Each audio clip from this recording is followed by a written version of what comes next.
It's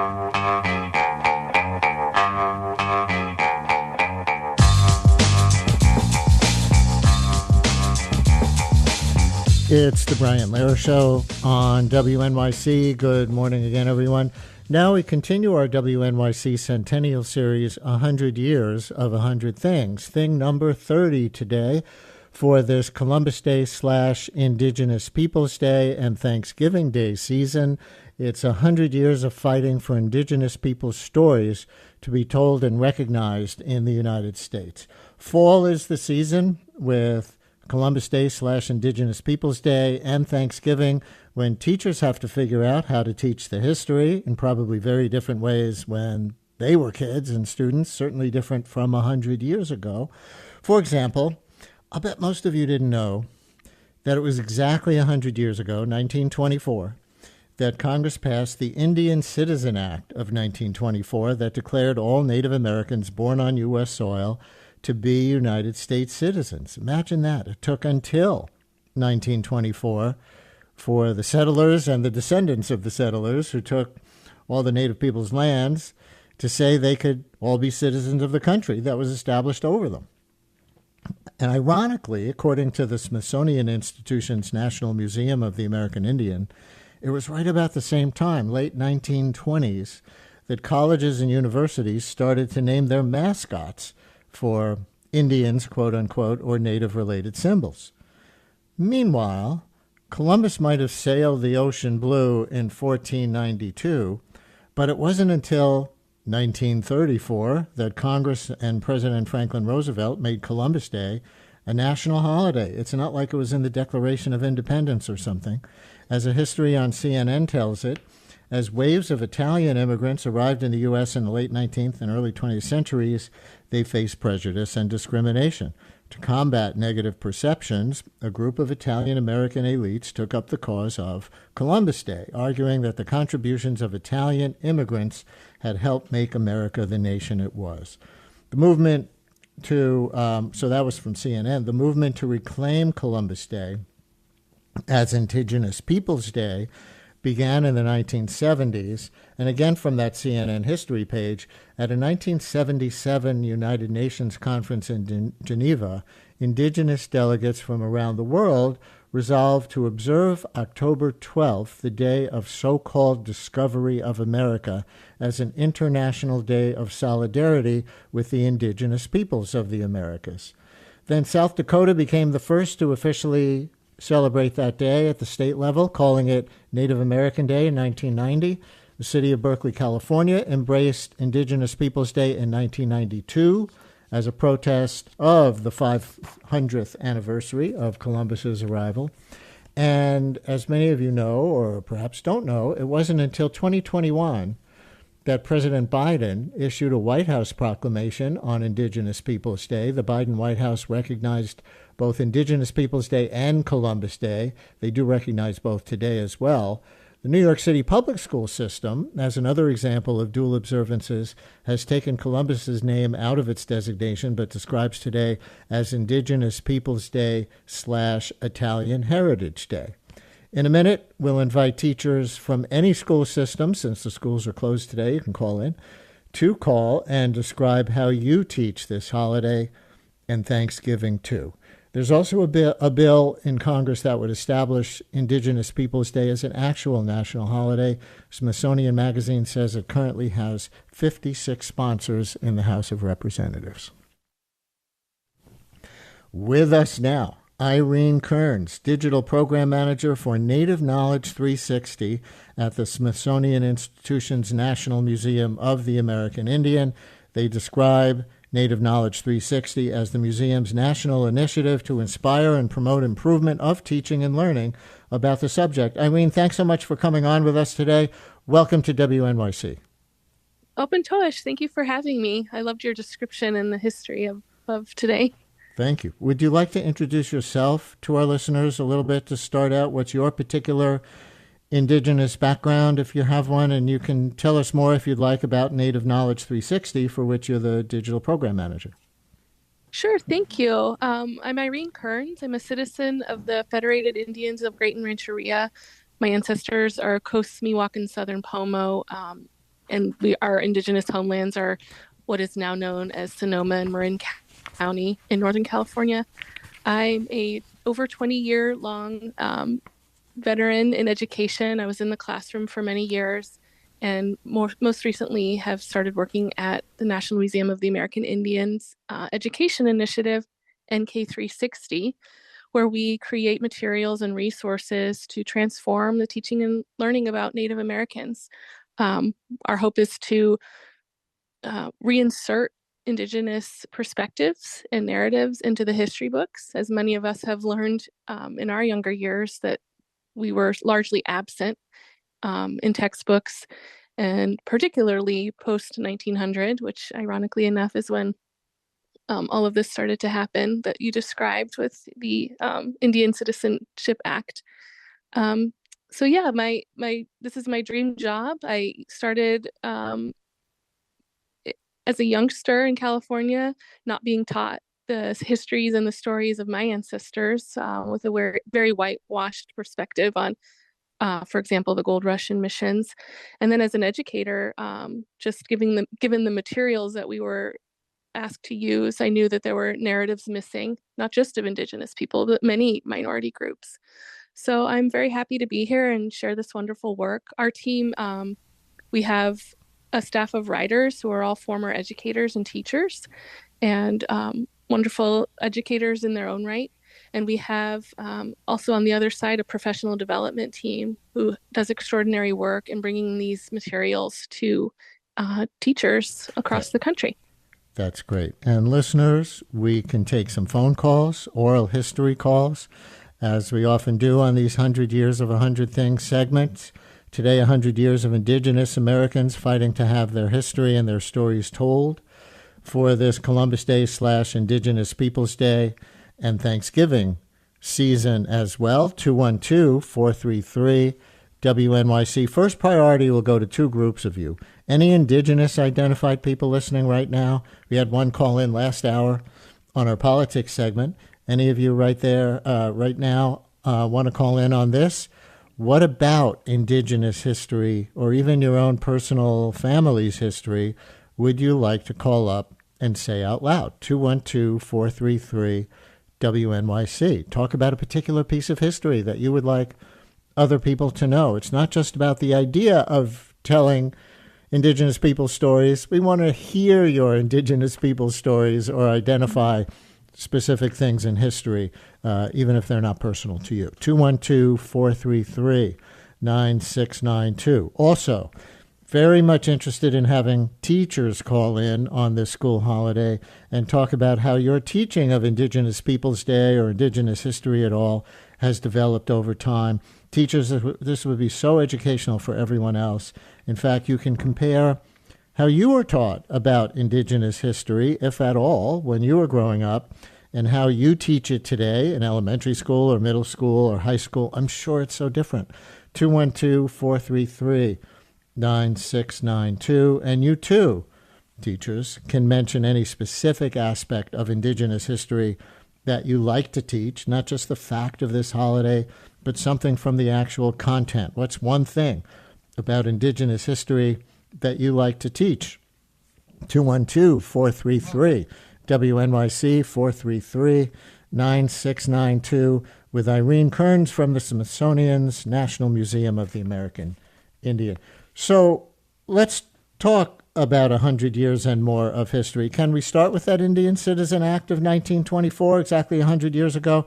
And we'll go back some from there and also up to the present. As I said in the intro, I'll bet most of our listeners don't know that only 100 years ago, it was not automatic that Native Americans, once the U.S. covered the whole contiguous 48 states, were not automatically United States citizens. What was their status before 1924? Well, the status before 1924 was, as Indigenous peoples, they were moved off their lands. They were not citizens. There was the Allotment Act before 1924, which allowed the United States government to divide up land and sell it basically out from under Indigenous people. That was in the 1880s, right? 1880s, yeah. But also to add on and to the Citizenship Act, they weren't really granted full citizenship. For example, Native people were not awarded the right to vote. It really was a Yeah. means to Huh? speed up assimilation, and make and introduce some problematic things that we're still wrestling with in Indigenous Indian country today, with such as blood quantum and how much of a particular tribe are you? And we always get asked as Native people, how much are you? How much Native are you? How much blood do you have in you? And it's Mm-hmm. just for all of us listening, not a great way to to have a conversation with an Indigenous person. Can So I ask yes, it sounds. by what excuse under the law were Indigenous people not allowed to vote after they were made full U.S. citizens? I can not speak as a historian. We have our materials on NMAI, but by then, about 2/3 of Indian people had gained citizenship through other laws during the previous 50 years through allotment. But yeah, I'm not sure why they were not given the right to vote. Mm-hmm. Although that was around the same time that women were starting to be seen as full citizens, and just we have a history in our country of subjugating large groups of people. One other thing about that 1887 Allotment Act, as it was called, I read in your history from the Smithsonian that it included the language that full citizenship would be granted back in the 1880s to those who had voluntarily taken up residence separate from any tribe in parts of the United States who adopted the, quote, habits of civilized life. Mm-hmm. Habits of civilized life. What an obviously, to today's sensibilities, racist and condescending way to put it. Do you know if Congress ever revised that language, or did it just become obsolete? Did it even become obsolete based on subsequent laws? That's a good question that I can't answer, but I think it does paint a broad picture of just the ways in which we try to assimilate Indigenous people, the assimilation and the tearing apart of families, taking youngsters to boarding schools that we still to this day haven't fully rectified in our country. We're working towards it. We're getting more aware of those dark days, but it speaks to a larger issue of no, I don't think a lot of our language has changed. In our Mm-hmm. um, we're still called merciless Indian savages, for example, in the Declaration of Independence. So there we have a lot of wrongs to make right in this country, and I think people are becoming more aware of the myths that have been created, the stereotypes that just keep going in our country. And I think as teachers and educators, we have this really great platform and powerful way that we can bring history into our class and teach it in the right ways.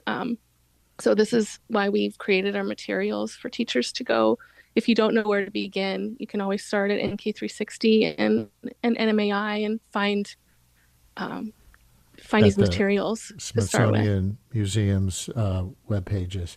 Well, Yeah. here's a teacher with a teaching Thanksgiving related call, a social studies teacher in Bridgeport, Connecticut. Adam in Connecticut, you're on WNYC. Hello. Hey, Brian, how you doing?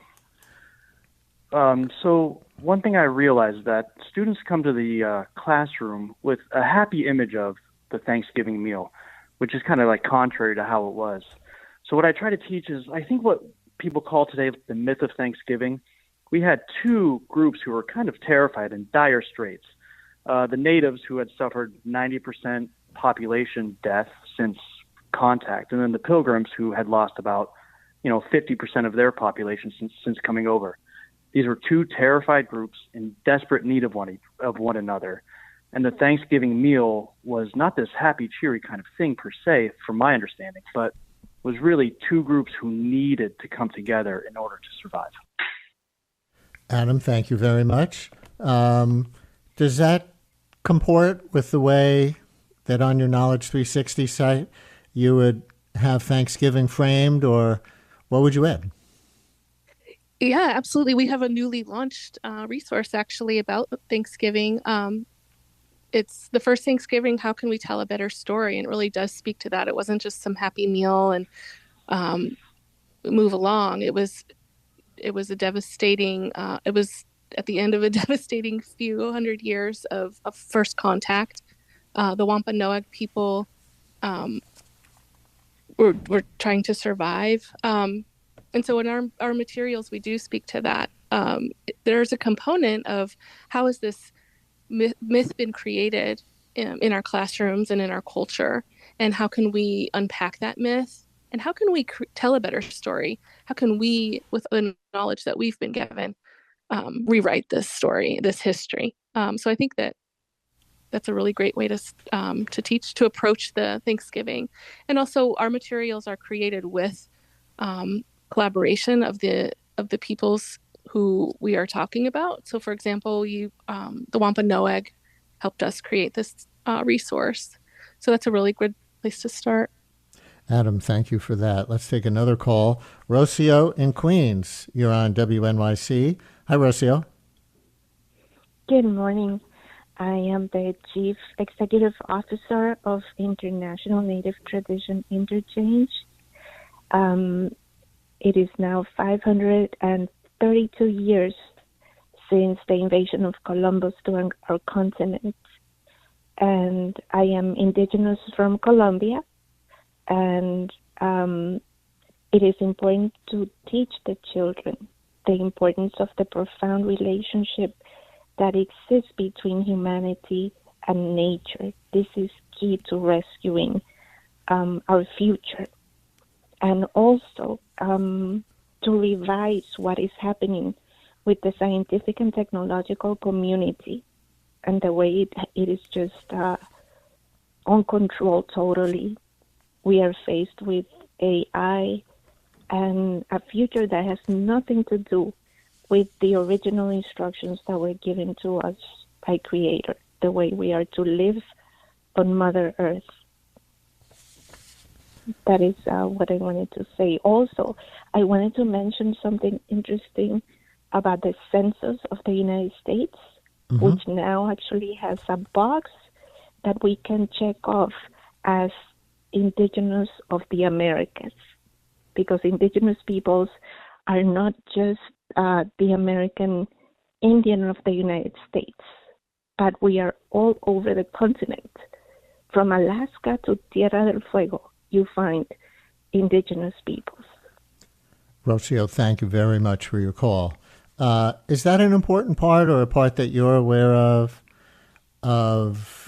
telling Indigenous American stories, new language on the census in recent censuses or recent years? I haven't been fully aware of that, but that's a really great point. And I agree that, there are Indigenous peoples all over the world, and we are a hemispheric museum. We focus on North and South America, and that's a really good point, that Columbus wreaked havoc on the people of the Caribbean, the Taino, and it's really great to point out that the actual true story is much more devastating than an explorer coming and discovering, a land that's not populated. And in fact, it was very much populated, and caused a great deal of devastation in the years following. So the Indian Citizen Act, to get back to the timeline a little bit, was passed in 1924, finally granting full U.S. citizenship to any Native American or Indigenous person, whatever terminology we want to use, who was in the country at that time, at least born here. And yet also in the 1920s, your site says, began the practice of schools taking Native names and symbols as mascots. Do you know why, and why then? That's a really good question. Probably one for a historian to answer. But I think that we, on one hand, admired and revered these people, that we've heard the stories of the Battle of Little Bighorn, and just these stories of bravery and strength. So on the one hand, we admired these, sort of attributes of a people. And on the other hand, we were very afraid of Indigenous people and Native Americans. It began sort of this idea of the monolith. We all looked like Plains Indians. We all had the headdresses, and I think we wanted to make a friendlier version of these scary people, and I think that's what began the whole mascotting in colleges and universities, and even to this day, high schools as well. Yeah, and that's well, your website says it became increasingly common through the 1950s. Now, of course, there is pushback and changing of many of those names. Many schools around the country have undone them. There's the Major League Baseball team from Cleveland, previously the Indians, now the Guardians, who did so well this year. Defenders of those names say they were taken not to disparage anyone, just the opposite. You don't take your school or team name from something or some people you associate as negative. The idea is positive identification. And as your site points out, fundraising around those identities was one of the reasons they were chosen. They thought they would be popular to donors. So how do you respond to people, and we do get these calls, who say, don't be so sensitive, this is more of an honor than a disparagement? Gosh, that's a good question. I've had that in conversations with many people. I was an athlete in my younger years, and it was always a funny thing to talk about why people choose their mascots. My dad went to Stanford University, and they were the Indians when he was there. And it was not anything to be proud of at the time. My personal view is that it's not necessary. I live in Washington State, and there are many examples of how we lift up Indigenous voices. Indigenous people are very present here, and we also have a law that it's illegal to have these disparaging mascots in our state, and so many schools have had to change names and go from there. My personal view is it's not necessary. I get the point of view that it's meant to be a positive attribute, and I disagree. You can look at the Cleveland Indians, depiction and cartoonish nature, the Chiefs tomahawk chop, all of that's offensive. And if you can't get to that point where you agree, then it's almost not worth having the conversation.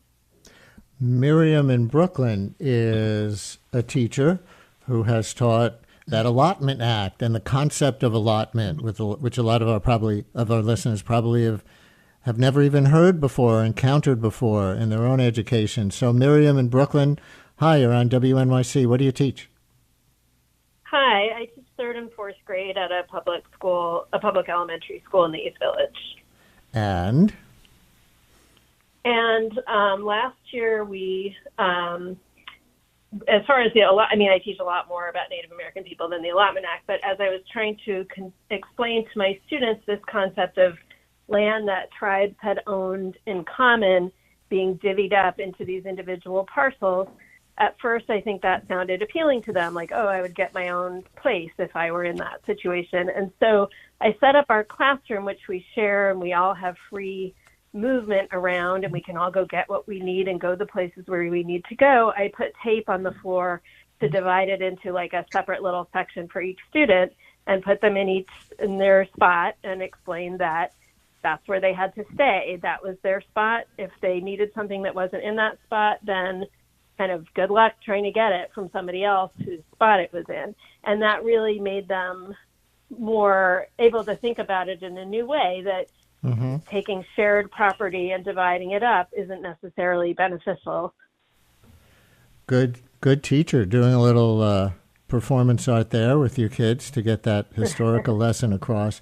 Were you taught about the Allotment Act when you were growing up, Miriam? I wonder if you would compare your own life as a student to your life as a teacher. I don't remember what I was taught. I'm 52 years old. I was in elementary school a long time ago, so I don't remember what I was taught then, but I certainly wasn't taught any of that. I've done a ton of my own reading as a teacher to make sure I know what I'm talking about when I teach my kids about anything in history. Miriam, thank you very much.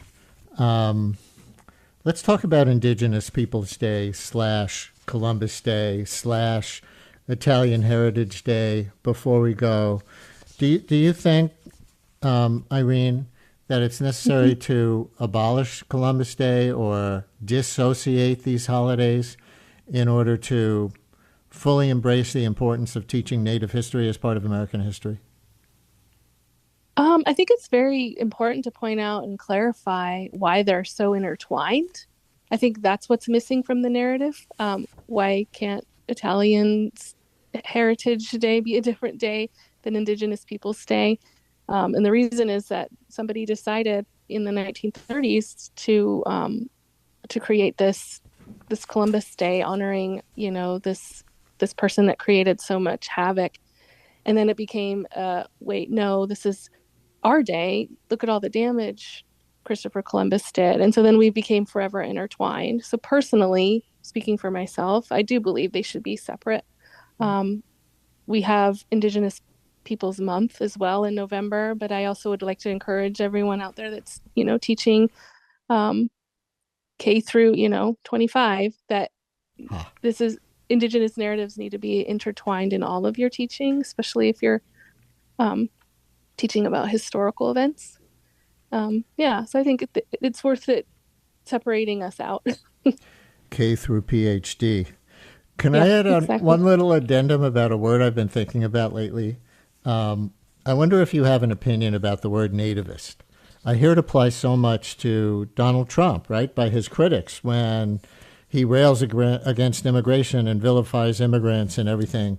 But I was thinking it's not really the native people who nativism refers to. It's mostly the colonizers and descendants of the colonizers, all immigrants themselves. I think it actually erases native peoples to even call this anti-immigrant bias nativist.